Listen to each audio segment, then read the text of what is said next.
आज की चर्चा में आपका स्वागत है। कार लेना आज भी मिडिल क्लास फैमिली के लिए एक सपना है और उसमें भी कार अगर फॉर्च्यूनर हो तो ये बहुत बड़ा सपना है। ये मिडिल क्लास फैमिली के लिए तो पॉसिबल होता ही नहीं है। तो ये क्योंकि कीमत ही इसकी 50 लाख के आसपास हो जाती है, तो इसलिए ये एक आम आदमी की बात नहीं है। ये एक खास आदमी ही इसको एंजॉय कर सकते हैं। अच्छा, इसके ऊपर भी अगर कोई बेरोज़गार आदमी फॉर्च्यूनर ले तो ये अपने आप में कितनी बड़ी बात है। ये वाकई में सरप्राइज़ है। तो सरप्राइज़ की जो बात हो रही थी ना, सरप्राइज़ ये नहीं कि क्या चीज़ है, सरप्राइज़ ये है कि जिसके पास कोई काम भी नहीं है, जिसके पास कुछ भी नहीं है, वो जो है फॉर्च्यूनर लेकर दे रहा है एज ए सरप्राइज़। अब तो मोटिवेशनल स्पीकर्स जो है ना, उन सबको भी ये स्टोरी जो है अपने मोटिवेशनल स्टोरीज़ में डाल देनी चाहिए कि किस तरह से आप जो है कार ले सकते हैं या कार गिफ्ट कर सकते हैं जबकि आप कुछ भी ना कमाते हो।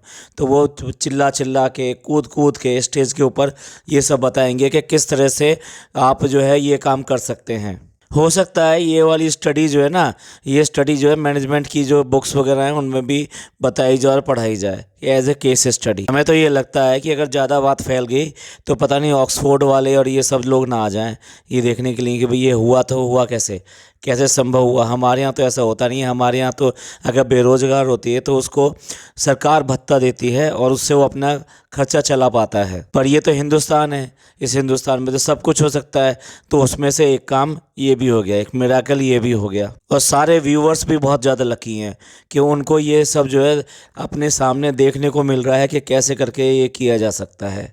चलिए जो भी हो, लेकिन इस घर में कोई सरप्राइज़ जो है सरप्राइज़ रहता नहीं है। तो वो जिस सरप्राइज़ के लिए वो सबको लेकर गया कि आइए मैं आपको दिखाता हूँ अब सरप्राइज़, आप सब लोग नीचे आ जाइए। तो साफ पता चल रहा है कि सारी बातें उन बच्चों को पता हैं और बच्चों ने जो है जिसको सरप्राइज़ देना चाहिए था उसको भी बता दिया है। यहाँ तक कि कलर और इन सब के बारे में भी बता दिया है, अच्छी लग रही है बुरी लग रही है ये भी वो बात कर रहे हैं। तो भाई सरप्राइज़ कहाँ से रहा है ये? हनी ने अपनी पुरानी कार देके ये दूसरी कार खरीद ली है जो बेसिकली एकदम न्यू नहीं है। तो उसको वो लेकर आया है और ये सब करने में उसका हाथ जो बटाया है वो बटाया भाभी ने, यानी मैडम ने ये सारा अरेंजमेंट करवाया है कि किस तरह से कार चेंज की जा सकती है। और वो चेंज कराने का सारा काम, उसको डेकोरेशन कराने का, उसमें एसेसरीज़ लगवाने का, इस सब में हेल्प करी है मैडम ने। तो भाई ठीक है, जब खुद को ना पता हो, कुछ भी ना पता हो, तो आप किसी ना किसी की हेल्प ले लो। ये तो एक समझदारी वाली बात है। जैसे आरती से हेल्प ले लिया, जैसे सौरभ से हेल्प मिल रही है, जैसे भाभी से हेल्प मिल गई। अब तो जब इनको ज़रूरत होती है ना, तब ये भाभी के पास चले जाते हैं कि आप हमारा ये कर दीजिए, हमारा आईफोन मंगवा दीजिए, हमारा वो काम करवा दीजिए। और जब इनको ज़रूरत नहीं होती तो उनका नाम तक भी नहीं लेते कि शुक्रिया, आप लोगों का भी बहुत बड़ा हाथ है हमको यहाँ तक पहुँचाने में। और वाकई में इन दोनों का बहुत बहुत बहुत बड़ा हाथ है। आज जो भी कुछ है वही है। अच्छा चलिए बात करते हैं इन दोनों की। ये दोनों जो मतलब यहाँ पे आज की डेट में हैं और ख़ास तौर से फ़नी जो कि कार फॉर्च्यूनर गिफ्ट कर रहे हैं। तो इनके बारे में विकिपीडिया पे एक पेज है, उस पेज पर ये लिखा हुआ है कि फ़नी भाई क्या हैं। इंट्रोडक्शन में लिखा हुआ है कि एक व्लॉगर और नाम लिखा हुआ है उसके हस्बैंड, यानी उनकी को अपनी कोई पहचान वहाँ पे नहीं है। और जब उनमें ये लिखा गया है कि बिज़नेस या ऑक्यूपेशन, तो उसमें लिखा हुआ है नॉट नोन। दुनिया के सामने ये तो इनकी पहचान है कि ये एक पति हैं और प्रोफेशन क्या है वो दुनिया को अभी किसी को पता ही नहीं। कार में एसेसरीज़ लगती हैं जिसमें वो लाइट से, जो भी कार होती है उसका लोगो नीचे डिस्प्ले होता है लाइट से, मतलब होलोग्राम टाइप से लगता है। तो इस तरह का जो है अरेंजमेंट इस कार में भी कराया गया है। अब उसको देख के उसको ये लगा कि ये भी एक सरप्राइज़ होगा और मेरा नाम लिखा हुआ होगा। लेकिन जब नाम पढ़ा तो वो अपना नाम नहीं मिला, वहाँ पे मिला गाड़ी का नाम। तो उसका कहना ये था कि भाई यहाँ पर जो है मेरा नाम क्यों नहीं लिखवाया। तो उसने कहा ऐसा थोड़ा ना होता है कि कार में इस तरह से होता है ये, नहीं नहीं आपको लिखवाना चाहिए था, आप अपने वाले से लिखवा लेते। तो उसके बाद में वो बड़े मज़े से कहता है हाँ कार्टून लिखवा देते ना यहाँ पर। किसी भी तरह से हो वो डब्बा अपना जो है परिचय दे ही देती है कि वो कितनी कलर कितनी बातों से पता है या नहीं पता है, या फिर ये सब बातें भी वो जानबूझ के करती है ये। लेकिन वो पूरी फिरकी लेता है और पूरी तरह से दबा के जवाब देता है उसका, इस तरह की हर बेवकूफ़ी का। अब क्या आपने इंडिया में कहीं पर भी पिंक कलर की फॉर्च्यूनर देखी है, लेकिन फिर भी डब्बा की ये जिद थी कि तुमने पिंक क्यों नहीं करवाया। वैसे करवा लेते तो मज़ा आता है, पता लगता कि एक पिंक कार भी है और वो भी फॉर्च्यूनर जैसा मॉडल। चलिए कार को छोड़ते हैं, अब कुछ और बातें करते हैं। शुरुआत में ही वो मैडम जो बैठी हुई हैं, यानी कि डब्बा जी जो बैठी हुई हैं, अपने कपड़े की अलमारी सही करने के लिए बैठी हुई हैं और पूरा बाजार सा फैला दिया है। क्या है कि जो लोग जो है ना बहुत अच्छा दिखाने की कोशिश करते हैं ना अपने आप को व्लॉग इन सब में, उनके पीछे कहीं ना कहीं कोई झोल होता है। और झोल आपको इन व्लॉगों में साफ दिखाई देगा अगर आप पहचानेंगे कि क्या कपड़े की ये मेंटेनेंस है, कितने कपड़े ये बाय करती रहती हैं।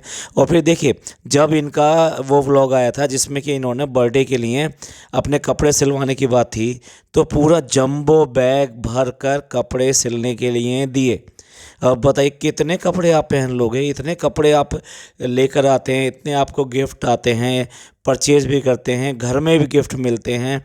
तो कुल मिला के ये ऐसा कहते हैं कि साल भर तक तो लड़की को नए कपड़े बनाने की ज़रूरत ही नहीं होती। शादी होती है तो इतने कपड़े उसको दोनों तरफ से मिलते हैं कि, और वो सारे सारे फैशनेबल ही होते हैं, नए कपड़े ही होते हैं, तो उनको तो दूसरा कपड़ा ख़रीदने की शायद ज़रूरत ही भी नहीं होती।